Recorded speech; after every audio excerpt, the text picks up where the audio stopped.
थकावट के लिए गाजर, चुकंदर, नींबू और पालक का जूस पिएं। कब्ज़ के लिए गाजर, सेब और बंद गोभी का जूस पिएं। सर दर्द के लिए सेब, खीरा, बंद गोभी और अजवाइन का जूस पिएं। ज़याबास के लिए गाजर, पालक और अजवाइन का जूस पिएं।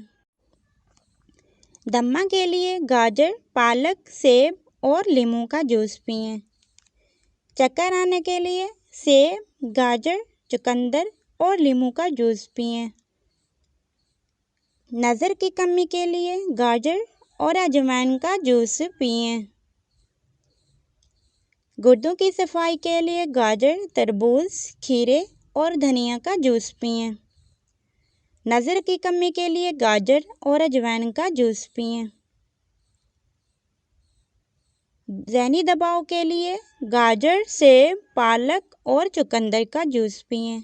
हाई ब्लड प्रेशर के लिए चुकंदर, सेब, अजवाइन और खीरे का जूस पिएं।